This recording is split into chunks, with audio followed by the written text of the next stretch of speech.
Encore un divorce. Je suis désespéré, moi qui croyais qu'un mariage c'était pour la vie. La vie. Yes. On suit, hein. Et ouais, super, et c'est bien connu parce que même si un divorce peut se faire à l'amiable, eh bien ça peut durer. Je parle de la procédure, c'est exactement ce qui se passe avec le Brexit. Les Britanniques ont déclenché la procédure de divorce donc en mars 2017 et là, ça mouline, ça patine. Alors si comme moi, vous estimez que vous n'y comprenez mais alors strictement rien, bienvenue. Cette émission, bienvenue tout à fait, elle est faite pour vous, elle est faite pour nous. Premier tour de table, messieurs, votre degré de connaissance du sujet, je dirais, avant de préparer l'émission, et le degré, du coup, de connaissance du sujet, après avoir préparé, ce degré pouvant peut-être être resté tout à fait stable. On peut l'avouer tout à fait à l'antenne. Alors c'est parti pour ce premier tour de table. Oui, bah moi j'avais une connaissance moyenne de la question. J'avais été intéressé par quelques interviews sur la façon dont la campagne du Brexit s'était passée. Donc je m'étais un petit peu intéressé aux questions de manipulation, un petit peu de l'opinion à ce sujet-là. C'est David qui parle. Et voilà. Et puis je me suis bonjour, oui. Et je me suis mis à jour un petit peu là sur les histoires de backstop là qui semble être un point qui est particulièrement dangereux. Et pour plein de sujets, je pense qu'on en reparlera. Et du coup, tu as progressé en préparant l'émission ? Oui, toujours. Bien, beaucoup. Tu progresses toujours. Oh, c'est un des plaisirs de venir à cette émission, c'est quand même de se plonger dans un sujet. C'est magnifique. Pour la prime de fin d'année, David, je pense à toi. Et mes jetons de présence, bonjour. Bonjour. On revient avec cette histoire de jetons de présence. Marc est tout à fait surpris de voir que... Voilà. Quoi que je parle de jetons de présence. Nouvelles qui s'ouvrent à moi. C'est parfait. Il y a des négociations qu'il faut faire. Hein, tout à fait. Et la direction, si elle nous entend, ok. Ouais. Alors, il y a un certain nombre de réalités autour du Brexit dont j'avais connaissance. L'histoire du backstop, j'ai découvert complètement comment ça pouvait s'articuler. On va en parler sans doute. Ouais, le no deal aussi, mais tout ça. Il se trouve que j'ai des amis anglais. Donc je suis la chose de façon, je dirais presque très tu suis familiale. La chose des amis anglais. J'ai des amis anglais, oui, qui sont en France depuis un certain nombre d'années. J'ai remarqué que Bernard, quels que soient les sujets, il a des amis. Ben oui, il a des amis portugais la dernière fois. Ouais, non, c'est mon gendre qui est portugais. C'est tentaculaire. Hein, c'est impressionnant. J'ai une famille nombreuse. Hein. C'est toute la qualité de voilà. Bernard. Quel réseau.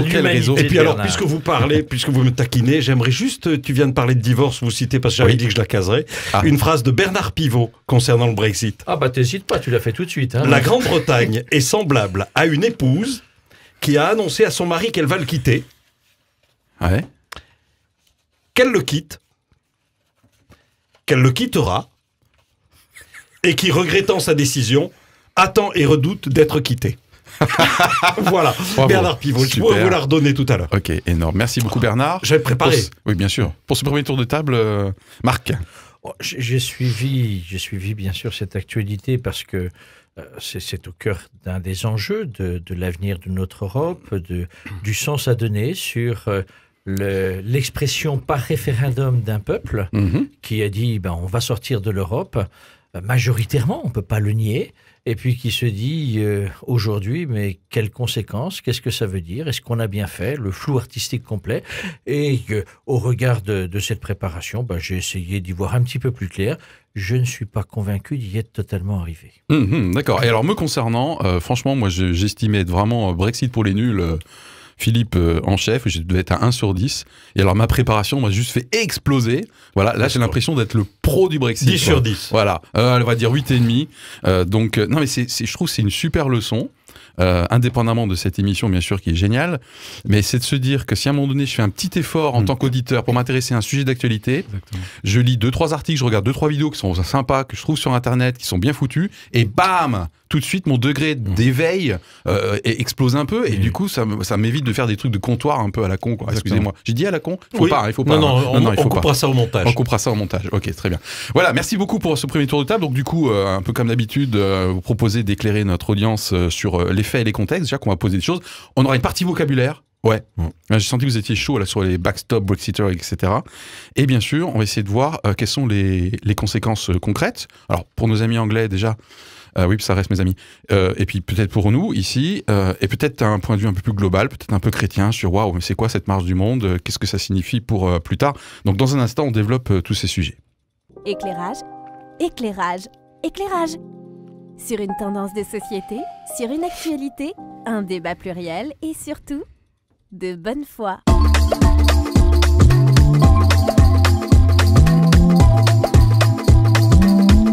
Éclairage. Un divorce à l'anglaise, donc aujourd'hui, le Brexit qui n'en finit pas de terminer. Donc aujourd'hui, émission consacrée à éclairer ce sujet.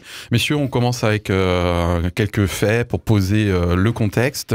Qu'est-ce qui vous a frappé déjà dans votre préparation à l'émission au niveau de faits et du contexte? C'est parti. Bernard. Oui, c'est juste en écho à ce qu'on vient de faire, là, ce premier tour de table, Ouais.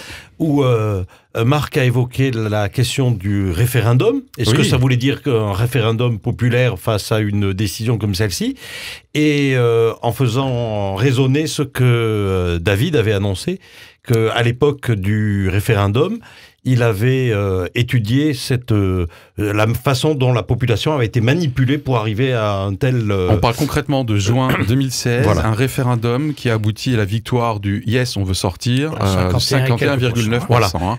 Voilà. D'ailleurs, à ce propos, dans un Toujours des Bernard. articles que tu nous avais proposé, Mhm. il y avait une analyse du vocabulaire. C'était Oui. pas « est-ce que vous voulez quitter l'Europe, oui ou non Mhm. C'était « est-ce que vous voulez quitter, Remain or leave. leave or remain voilà. Quitter ou rester. Ah. Et je trouve que là, c'est aussi intéressant dans cette manière de manipuler. Alors on va y venir parce voilà. qu'effectivement en Angleterre et en anglais to leave a une résurgence historique fondamentale Ouais. et du coup les Just leave me presque alone. pipe. Yes. On continue sur, Non, mais je sur les reste là, faits. Ouais Bernard, Ouais. il est chaud. Hein. Les faits, contexte. Oui, moi je mettrais, c'est vraiment le Marc. cœur de l'actualité, puisque tout un échéancier a été posé, et l'échéancier arrive à son terme le 29 mars. A priori, la Grande-Bretagne, l'Angleterre, ne doit plus être européenne en tant que telle et est sortie de l'Union européenne. Aujourd'hui, devant les tracas de Theresa May avec son Parlement et l'impossibilité de trouver des solutions, rappelons quand même que les négociations ont pris plus de 2 ans pour essayer d'arriver à la manière de bien quitter, d'appliquer ce Brexit en tant que tel. Mhm. Et aujourd'hui, on arrive au terme et impossibilité de pouvoir appliquer les termes qui ont été convenus entre l'Union européenne et l'Angleterre. Donc voilà, c'est quand même assez surprenant pour des responsables politiques d'en arriver là. Derrière, il me semble qu'il y a des enjeux, bien évidemment, de la relation l'Angleterre avec l'Europe, et on voit bien que je t'aime moi non plus, d'une certaine manière. J'ai voulu rejoindre, aujourd'hui je me suis aperçu que peut-être mon identité n'était pas suffisamment mise en avant, j'en sors, ou au moins je prévois d'en sortir, mais je me dis quand même, peut-être que l'Europe était mon ami nécessaire en tant que tel. Alors voilà, on est quand même dans un flou artistique très important. Je terminerai juste en disant, là aussi par rapport à l'échéancier, nous allons avoir pour la France le 26 mai prochain les élections européennes. Oui. Il est prévu que bien évidemment les Anglais ne votent pas, donc il y a une répartition des sièges, en l'occurrence par exemple la France a 5 sièges supplémentaires, Ok. voilà, on est passé de 74 à 79 qu'on aurait à élire, mais on est là encore dans un flou, parce que s'il y avait accord de repousser les échéances, on dit qu'on pourrait être amené à faire que les Anglais votent. Et dans ce cas-là, à repartir à zéro. Voilà, tout ça est quand même un peu invraisemblable. Alors, juste pour être très, très concret, l'accord de là où Theresa May semble avoir a des difficultés aujourd'hui avec son propre Parlement, c'est qu'en fait, elle a négocié avec l'Union européenne un accord de rupture en novembre dernier, en 2018, et c'est cet accord, pour des raisons diverses qu'on va expliquer, entre les Remainers et les Brexiters hard, justement, fait l'objet d'une bataille. Accord fortement mené par Michel Barnier au nom de l'Union Tout à fait. européenne, donc un Français qui Michel. a vraiment essayé de trouver les modalités de consensus. Et Theresa On en est- défend cet accord, et puis en fait, ça passe pas. David, Oui. merci pour ta patience. Oui. Alors, si je peux, Ah ouais, quand même. si je peux apporter quelques précisions, Ouais. Les traités européens prévoient qu'on peut se retirer de l'Europe, de l'Union européenne, et qu'on a 2 ans pour négocier. Et Ça faisait qu'on peut le décider soi-même. de façon unilatérale. Droit Oui, unilatéral de retrait, Voilà, ça s'appelle. voilà. Et donc il y a 2 ans. Alors en fait, il y a eu 17 mois de négociations, puisqu'en fait il y a eu une période de flou, et ensuite il y a eu en 2017 un vrai début des négociations qui a marqué vraiment le temps où il fallait commencer à trouver un accord. Et donc effectivement, on arrive au bout de ce temps-là. temps-là, au bout de ce temps de négociation, l'accord a été conclu entre Theresa May, le Premier ministre, et l'Union européenne, donc voté par les 27 membres de l'Europe. Donc les 27 membres sont d'accord avec cet accord dont on parlera un petit peu. Elle a mis un petit peu de temps, elle a eu un peu de mal à le faire accepter par son gouvernement déjà. Ça n'a pas été si simple que ça, mais elle y est arrivée, puisque c'est un gouvernement plutôt pour le Brexit, puisqu'il a été issu d'élections qui ont fait suite au Brexit. Et ensuite, sa difficulté, c'est de le faire ratifier, puisque dans tout accord, il faut une ratification du Parlement. Et c'est le Parlement qui n'a pas ratifié ça. Donc, principalement, des gens qui ne sont pas trop effrayés par l'idée d'un no deal, c'est-à-dire vraiment d'un Brexit sans accord. Alors, on revient c'est-à-dire à une Angleterre, enfin un Royaume-Uni, complètement libéré de toute contrainte avec l'Europe. Donc dans un instant, on va clarifier effectivement le vocabulaire, on va se faire un peu plaisir. Et y a-t-il d'autres faits avant qu'on aborde l'aspect du vocabulaire ? D'autres faits en termes de contexte ? Oui, alors juste avec... Toujours David. En termes de contexte, il faut savoir que donc il y a l'Angleterre, il y a le Pays de Galles, il y a l'Écosse, il y a l'Irlande du Nord.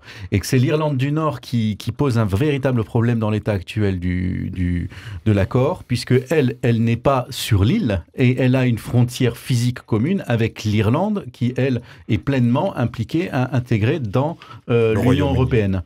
Et donc, comme elle a des frontières physiques, avec l'Irlande du Nord, s'il n'y a pas d'accord, ça veut dire qu'il faut rétablir les frontières. Et c'est là que tout pose... Donc, juste Theresa May est soutenue dans sa démarche par des Irlandais du Nord qui, eux, ne veulent pas le rétablissement d'une frontière physique parce qu'il y a énormément de commerce qui se fait entre les deux parties de l'île. Et ça avait été conclu à la fin de ce qu'ils appellent The Troubles, la guerre entre l'Irlande du Nord avec les protestants, on arrête de mettre une frontière. Et du coup, là, avec ce Brexit, ça fout la zone. C'est ça. En 98, il y a eu un accord de paix qui dépendait du fait qu'il n'y ait plus de frontières physiques. Et le fait de faire un no deal et une rupture brusque de cet accord fait que il y aurait de nouveau des risques, peut-être, de dissensions fortes, peut-être même d'indépendance de l'Irlande du Nord. Parce que notre audience doit comprendre que du coup, si on est dans le cadre du no deal, c'est-à-dire que l'Irlande du Nord qui fait partie du Royaume-Uni, d'où le terme de Royaume-Uni, eh bien, il y aurait partie de l'île Irlande qui serait dans l'Union européenne, donc l'Irlande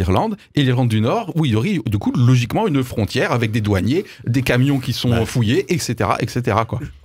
Tu parles des douaniers, regardons ce qui se passe en France. Et des douanières, pardon. Voilà, ce qui se passe en France, où depuis quelques jours, il y a eu, pendant quelques jours en tout cas, il y a eu un mouvement des douaniers français, une sorte de grève du zèle pour dire, attendez, on va remettre en place des frontières, vous allez voir ce que ça donne.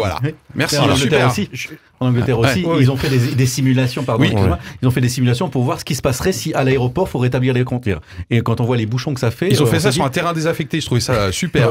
Marc, je voulais juste ajouter par rapport à ce que disait David quand il a mentionné l'Écosse et le Pays de Galles, on a vu pour l'Irlande, c'est aussi des vraies questions, puisque c'est des lignes de fracture importantes dans la réalité même du fonctionnement du Royaume-Uni.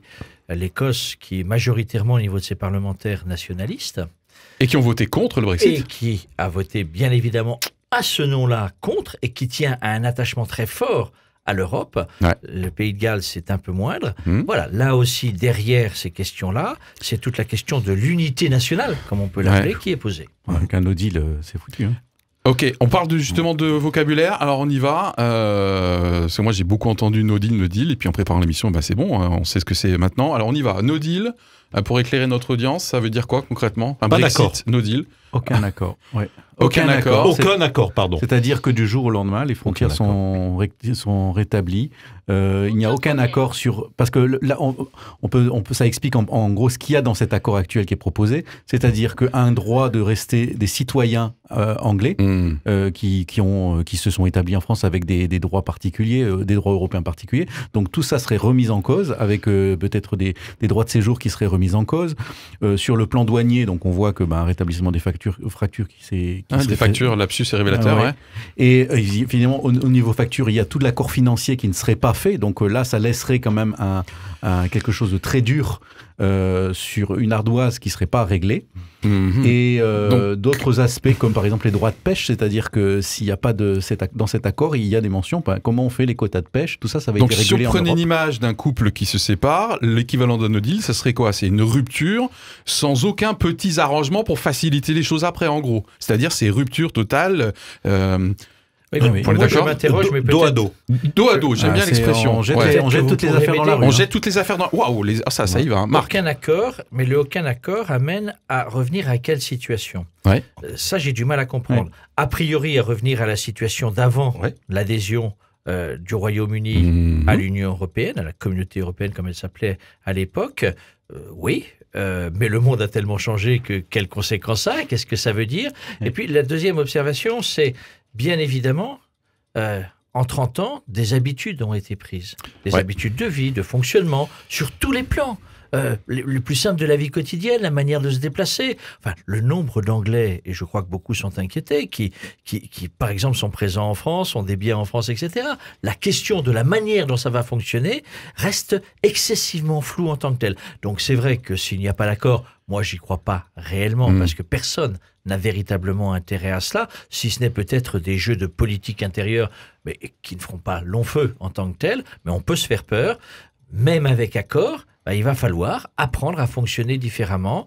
Et je crois que c'est difficile. Alors, certains disent, mais c'est quand même la grande habitude du Royaume-Uni de se confronter à des ruptures de ce type-là et à retrouver finalement son unité, sa place indépendante et son rayonnement dans le monde. Dans le monde d'aujourd'hui, est-ce Ils l'ont déjà démontré dans le passé. Moi, je m'inquiète pour tes amis, Bernard. Ouais. Justement, je voulais en parler. Hey J'ai des amis qui sont anglais, qui sont en France depuis 30 ans maintenant, Waouh. qui ont gardé leur nationalité anglaise Ouais. et qui, le soir du Brexit, sont allés sur le site du gouvernement français pour faire une demande de naturalisation. C'est un dossier qui est en cours, parce que sinon, comment rester en France? Il faut un visa, il faut un permis de travail. Je veux dire, il y a tout un ensemble de réalités. Et puis, puisque certains d'entre vous et les auditeurs le savent, j'apprécie aussi un certain nombre de pratiques sportives, comme le foot. La libre circulation des joueurs. C'était pas la pétanque. Ok. Bon. La pétanque aussi, mais je suis meilleur au foot qu'en pétanque. Donc c'est vous dire Il y a un comment point je commun. suis bon au pétanque. Ça, je souhaite voir. Prochain match organisé dans les deux cas, il y a des par boules, mais l'émission voilà, tout à Éclairage. fait. La libre circulation des joueurs posera un problème, Ah ouais. puisqu'il faudra... aujourd'hui, un joueur peut se déplacer au sein de l'Union européenne comme il veut. Mhm. Là, avec avec les autres l'Angleterre, la Première Ok. Ligue risque Donc, d'avoir vocabulaire, quelques no difficultés. deal, je pense que c'est assez clair. Oui, Quelque chose encore? Ah oui, avec une notion David. importante, c'est que ça comprend aussi les traités avec d'autres pays, les traités internationaux. Ouais. Il y a énormément de traités qui ont été conclus entre l'Europe et d'autres trucs. S'ils ne font plus partie de ces traités, ils doivent renégocier dans le monde entier tous les accords d'échanges commerciaux, avec Netflix par exemple. Eh oui, j'ai appris avec ça. tout ça. Ouais. C'est-à-dire qu'il faut qu'ils renégocient Le tout. marché commun Donc numérique, ils vont en être fait. bien occupés Marché les, unique, pardon. les gens. Mais bon, je pense qu'il doit y avoir une certaine excitation chez certains de se dire ça y est, on va être de nouveau maître Ouais. pour conquérir le monde avec nos petits Mentalité nos anglaise, petits hein, vaisseaux, la résilience conquérants. anglaise. Voilà, c'est ça. Ok. Bon, Ouais, à voir enfin, si, ok, comme bon. Marc le disait, dans le monde d'aujourd'hui, ils Exactement. peuvent le refaire, parce qu'ils l'ont déjà fait dans le passé, ils l'ont déjà fait pendant la Deuxième Guerre mondiale, en gros, mais Ouais. est-ce qu'ils peuvent le faire aujourd'hui? No deal. Une des questions qui Backstop pourrait, après, hein. Une des Ouais. questions qui Marc. pourrait se poser, je n'y vois absolument pas clair là-dessus, c'est de fait la manière dont les États-Unis peut s'inscrire dans ce nouveau jeu-là. C'est-à-dire comment les États-Unis, qui souvent remettent en question un certain nombre d'accords avec l'Europe, disent il y a trop de poids, etc., faut qu'on se barricade un petit peu, comment les États-Unis pourraient éventuellement profiter de cette situation-là pour remettre des liens qui sont déjà forts et différents entre l'Angleterre et les États-Unis, peut-être au détriment encore plus fort de l'Europe. Voilà, ça c'est des questions, mais c'est pas sûr des que prévisions ok. géopolitiques que Bon, moi j'ai je rien n'arrive vu sur plus le à sujet, Sûr que les maîtriser. Brexiteurs aient envie de s'inféoder aux États-Unis après s'être libérés de l'Union On va en européenne. parler justement des Brexiteurs et des donc les ennemis de Theresa May en ce moment. Ouais. Juste une chose. Avant qu'on apporte backstop. Oui, en étudiant un petit peu l'histoire là, de l'Union européenne et de l'Angleterre, on marque le fait que c'est la crise de Suez qui a vraiment fait prendre conscience aux Anglais que leur empire s'était effondré et qu'ils n'avaient plus la même influence qu'avant. Donc le canal Suez, l'affaire de Suez, c'est qu'en fait les Égyptiens ont décidé unilatéralement de nationaliser On retrouve notre historien là. le canal de J'adore. Suez. Et que ni les Anglais ni les Français n'ont réussi à l'éviter. Ils se sont mobilisés militairement et tout ça. Et en fait, ils ont dû faire marche arrière parce que les Russes et les Américains leur ont dit, vous n'attaquez pas, vous ne reprenez pas de force cette chose-là, maintenant vous y renoncez. Ça a été une humiliation assez forte pour les Anglais et les Français, mais principalement pour les Anglais. Et c'est à partir de ce moment-là qu'ils ont réfléchi en se disant il faut qu'on s'unisse entre Européens pour avoir encore une force diplomatique. Et ils n'ont pas pu y entrer pendant plusieurs années parce que De Gaulle était contre et a mis son veto. Lui s'en méfiait beaucoup.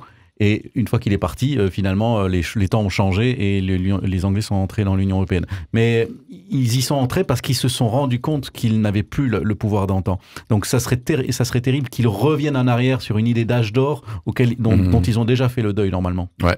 Backstop. Yes. Deuxième terme en termes de vocabulaire, on l'a évoqué tout à l'heure, je pense pas qu'on l'ait suffisamment explicité pour nos auditeurs qui ont dû entendre dans les médias ce terme relativement récemment. Est-ce que quelqu'un s'y risque ? Non, pas moi. Tu me regardes, je Bernard, c'est comme en classe en fait, tout le monde laisse la tête. Moi je veux bien essayer. Oui, je crois que c'est en rapport bien sûr avec, je suis sûr, avec la frontière bien sûr entre les deux Irlandes. C'est l'établissement d'une frontière entre l'Irlande du Nord et l'Irlande. Alors le backstop du coup, c'est donc le backstop, c'est pour éviter un retour en arrière à une situation de frontière physique entre l'Irlande du Nord et l'Irlande, malgré le Brexit, puisque ça avait été, comme on l'a dit, une décision d'un accord de paix. Tout à fait. Donc c'est très sensible de revenir à quelque chose qui remet d'une certaine façon un accord de paix en cause.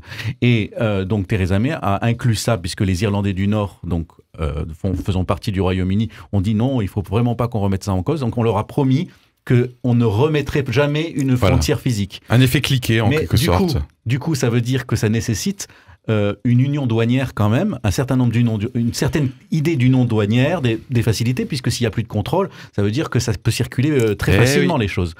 Donc ceux qui ne veulent pas une union douanière, donc les plus durs des Brexiteurs, disent non, on va rectifier, on va rétablir, ou bien on fait une frontière physique, ou bien on prend des systèmes technologiques pour arriver à contrôler un petit peu les marchandises sans les arrêter. Alors ils imaginent avec des systèmes électroniques, avec des drones, tout ça n'est pas prêt. Les fameux marqueurs. Tout ça n'est pas prêt et je pense qu'ils essayent de trouver une solution technologique pour éviter de refaire une frontière physique avec des contrôles de douaniers et des là-dessus, on est quand même, il faut être clair, dans un jeu purement bassement politique. C'est-à-dire que derrière, c'est comment on construit au niveau du Parlement britannique, comment on construit une majorité. Là, en l'occurrence, le parti ultra-conservateur, un parti excessivement dur, qui souhaiterait revenir en arrière, dit nous, si vous n'adoptez pas des dispositions douanières, nous, on ne votera pas. Et s'il ne vote pas, de toute façon, Theresa May n'arrivera pas à faire passer ce qu'elle a envie de faire passer. Ouais. Donc voilà, donc là, c'est des jeux... Alors, justement... C'est très compliqué. Il faut vraiment, à mon avis, être britannique pour comprendre. Alors, en termes de vocabulaire, Theresa May fait face à deux types d'opposants qui sont opposés entre eux, mais qui concourent aux difficultés qu'elle rencontre, c'est-à-dire de faire ratifier l'accord de rupture qu'elle a passé, notamment avec Michel Barnier, Marc nous l'a rappelé tout à l'heure, depuis novembre. Et donc, elle est doublée par la gauche et par la droite. Donc, en termes de vocabulaire, donc on a effectivement les Brexiteurs, même les hard Brexiteurs. Je propose de bien clarifier ça. Et on a les Remainers. Alors, on y va. Les hard Brexiteurs, Marc vient d'y faire allusion, sont ceux qui reprochent à l'accord de Theresa May d'être trop mou. Ah oui, mais qui sont prêts à partir sans accord. Nous on part, mais on part. J'ai entendu, et pas en regardant un petit peu un droit de visite. C'est ça. J'ai entendu. Tu fais le jardin. Nigel Farage là, qui était celui qui a été l'artisan de ce Brexit là, donc qui a fait campagne. Et on pourrait parler un petit peu de cette façon de faire campagne. Hein.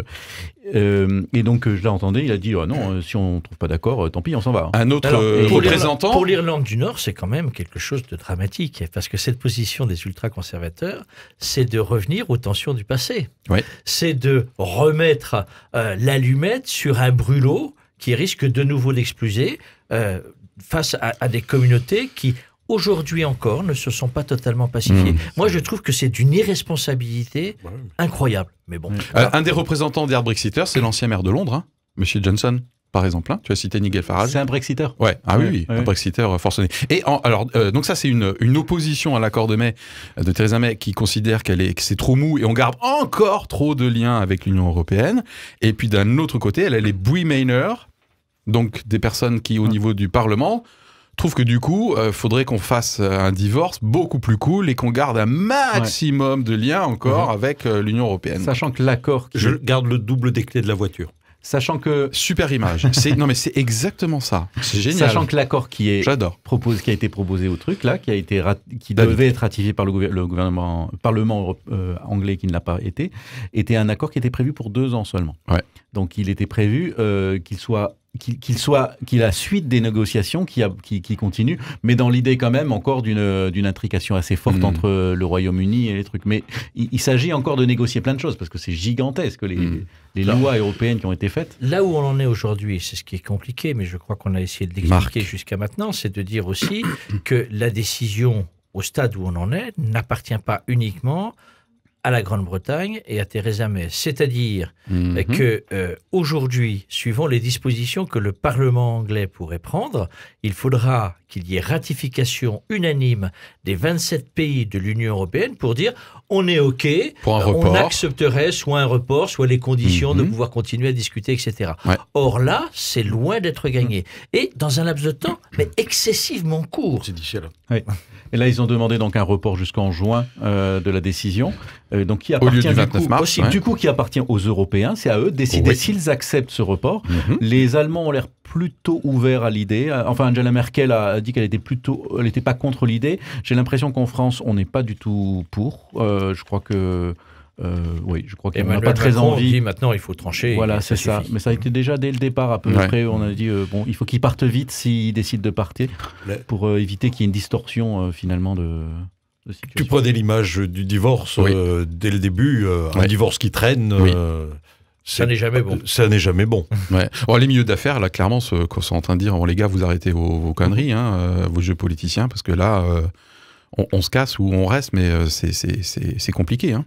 Très compliqué. Bon, dans un instant, du coup, je vais vous proposer, après une petite pause, de prendre un peu de hauteur, un peu plus de hauteur encore. Je trouve qu'on a pris beaucoup de recul. Et de voir quels sont les enjeux pour nous globalement ici, sur la vision de l'Europe, et bien sûr peut-être même sur une vision plus globale de la marche du monde, tout de suite. Éclairage, éclairage, éclairage. Sur une tendance de société, sur une actualité, un débat pluriel et surtout, de bonne foi.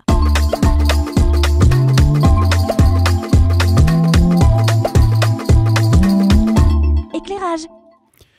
Bienvenue dans cette émission Éclairage, aujourd'hui consacrée au divorce en cours qui n'en finit pas de traîner, donc effectivement entre le Royaume-Uni et l'Union européenne. Juste avant la pause, si vous nous avez suivis, on a essayé de passer du statut de nul en Brexit, j'y comprends rien, à ça y est, je suis un peu éclairé, et donc on a posé les faits, le contexte, et on a fait un peu de vocabulaire, backstop, no deal, Remainer, hard Brexiter, etc., etc. Et maintenant, il est temps de prendre encore un peu plus de recul avec notre audience et dire, ok, bon, tout ça concrètement là, ça nous fait ça a quoi comme impact émotionnel? Ça nous fait penser à quoi? Qu'est-ce que ça dit pour nous aujourd'hui? L'Europe, le monde, la vie, waouh, des questions même existentielles, pourquoi pas? Voilà, donc prenons un petit peu de hauteur. Déjà au niveau de l'Europe, on a déjà fait un lien avec les élections européennes. C'est Marc qui faisait allusion tout à l'heure. Alors tu as fait le lien en termes de conséquences concrètes sur est-ce qu'ils vont voter du coup les Anglais ou pas? Mais on peut aussi faire un lien sur, y a d'autres endroits en Europe où le scepticisme vis-à-vis de l'Europe est fort, et donc avec des votes que certains qualifieraient de populistes. Et c'est la première implication. C'est un peu ce que j'allais mettre en avant, et merci Philippe de le présenter. C'est vrai que la question quand même, la tentation d'un certain nombre de pays, et la France n'est pas exempt de cette tentation, loin de là. Vous avez pu voir fleurir malheureusement dans nos rues, etc., certaines affiches, le Frexit, etc.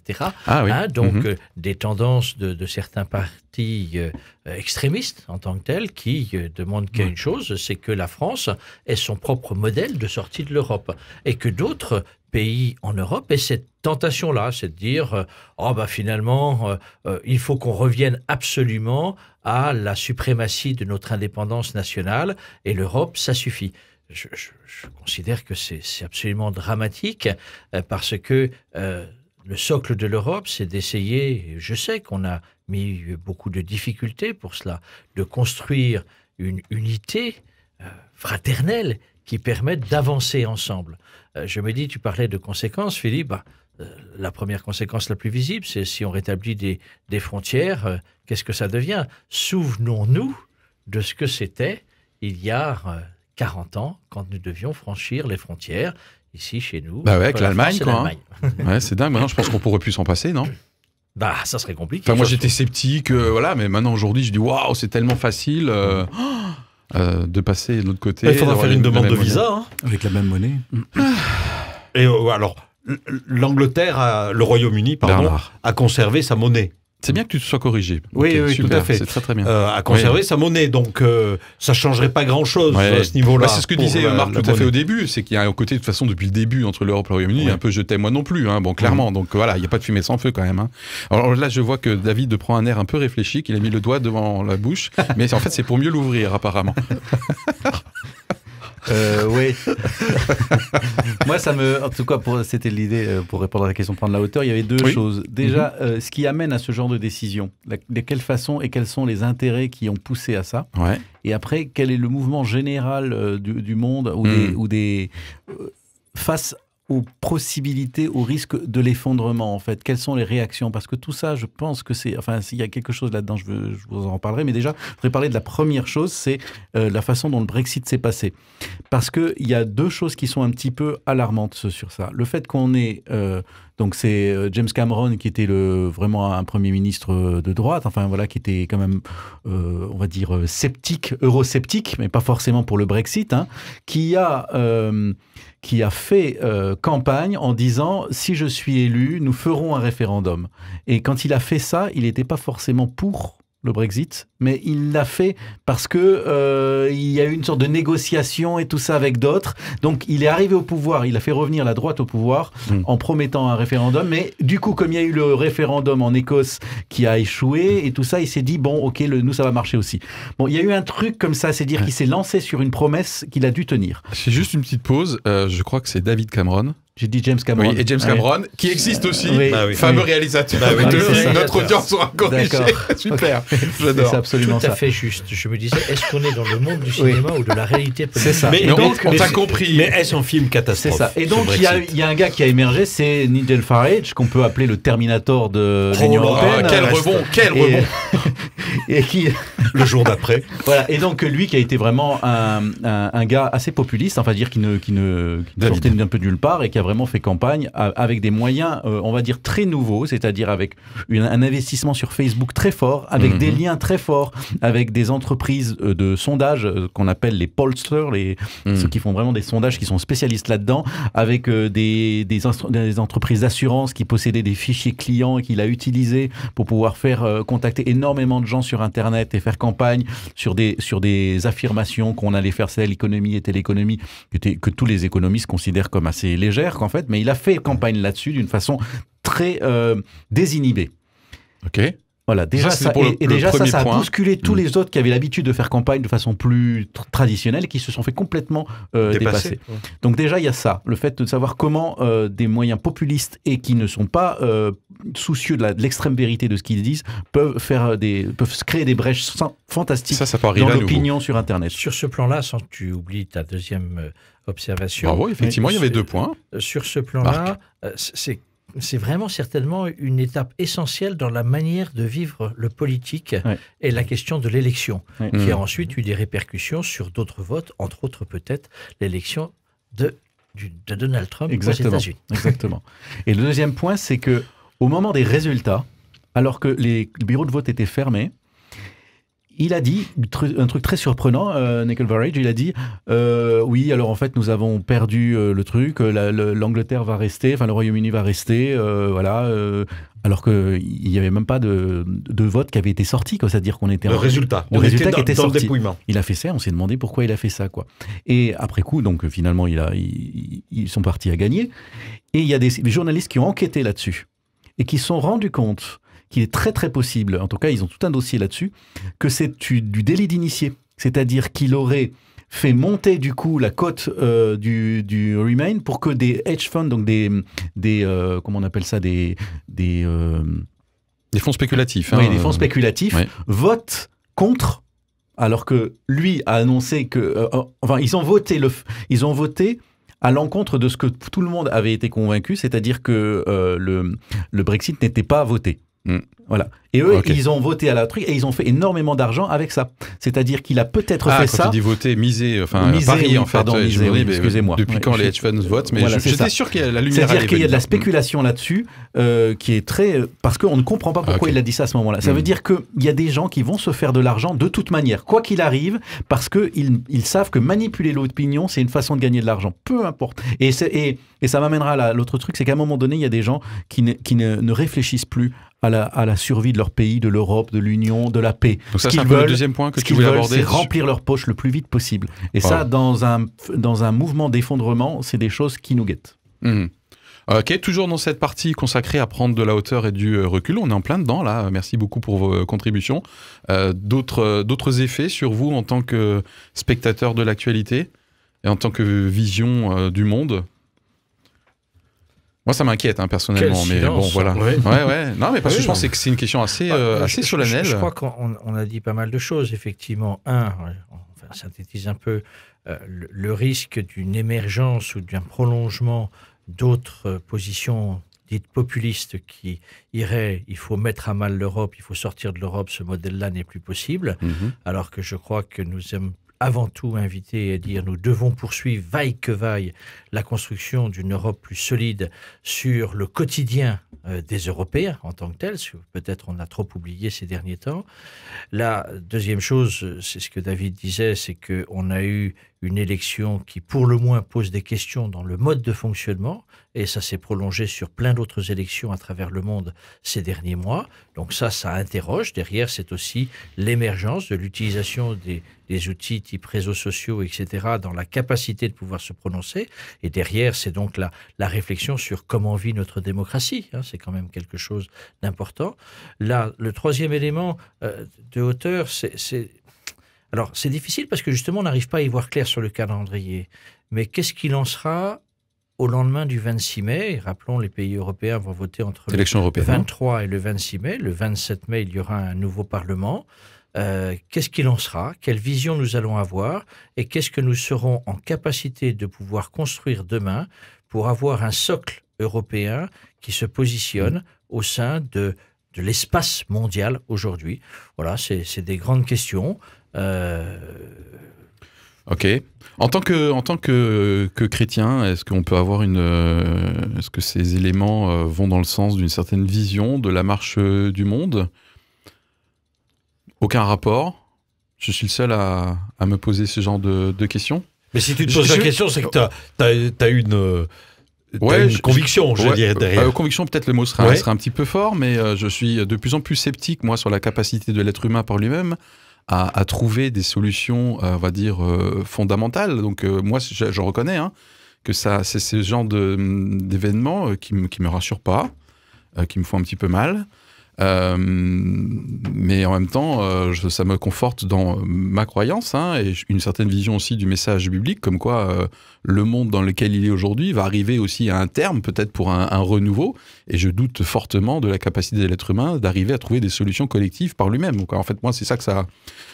malgré le fait qu'il sache faire des très très bonnes choses, je crois qu'à un moment donné, le comportement humain, la nature humaine, c'est ma lecture en tout cas, fait qu'on arrive à des limites, et là on se les coltine, notamment des limites en termes de division, et que le vivre ensemble à petite échelle, on en a déjà discuté notamment avec le hijab la dernière fois, et à plus grande échelle, ça reste compliqué, quoi. Voilà. Oui, Philippe, en même temps... Non, ça va, vous me trouvez trop catastrophique? Je dirais qu'il y a un enjeu qui est intéressant. C'est peut-être... Et on va bientôt terminer. De se dire que...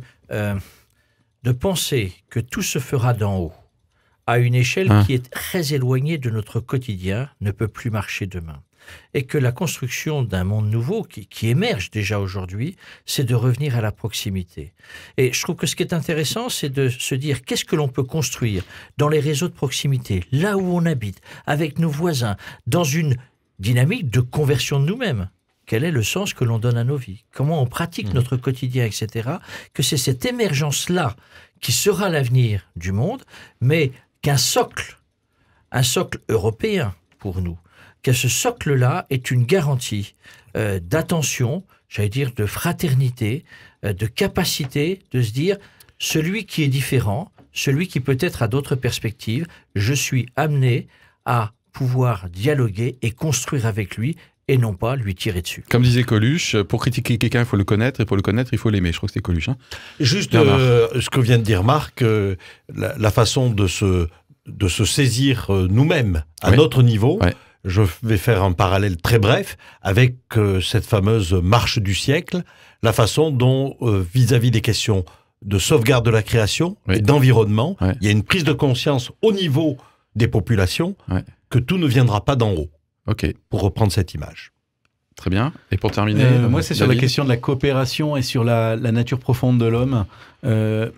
J'ai écouté hier, justement, une conférence, enfin une interview de Pablo Sévigné, qui est un jeune auteur qui a écrit un livre assez retentissant là, sur la question de l'effondrement.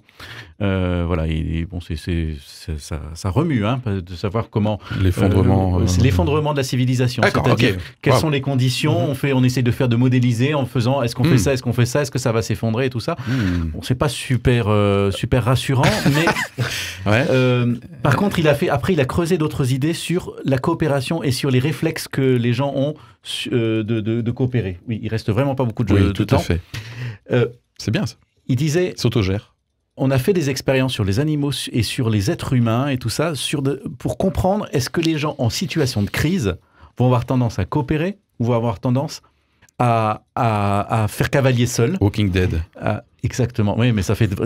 tous les films désolé, sur les hein, zombies, ah ouais. tous les films sur les zombies sont des métaphores Tout de à fait. l'effondrement. On le Ouais, sait très mais bien. Bien sûr. Donc c'est ça veut dire des gens qui se retrouvent tout seuls, qui ont l'impression que le reste autour leur est hostile, et de savoir comment ils arrivent à coopérer dans une situation de conflit très fort. Et d'ailleurs, dans Walking Dead, c'est intéressant parce que je pense qu'il n'est pas très faux par rapport à ces... C'est un acte culturel de regarder cette série, soyons clairs. Exactement. Par rapport à ces études sur la coopération, je trouve que c'est assez juste parce qu'il dit, en fait, curieusement, quand on fait des études, on se rend compte que c'est en période de crise que les gens sont plus en coopération.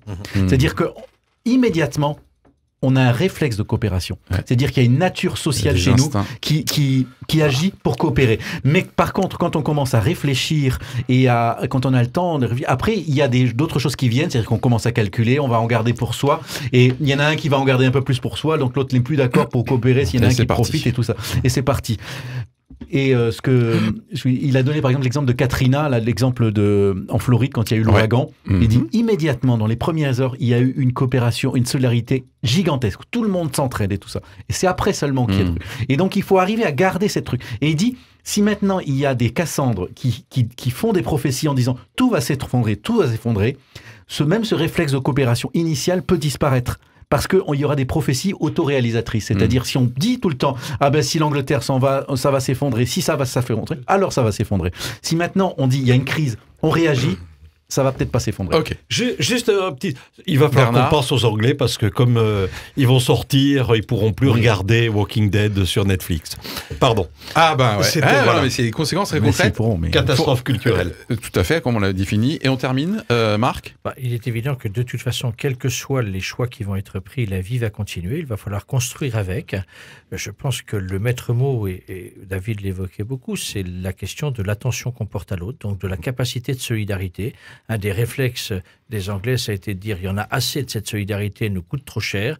Et puis ils s'aperçoivent peu à peu que la solidarité, elle n'était pas uniquement du fait que ça nous coûte trop cher, mais on en bénéficiait aussi. Très bien. Dernier tour de table. Sur une échelle de 10, vous sentez que vous êtes pro sur le Brexit à combien?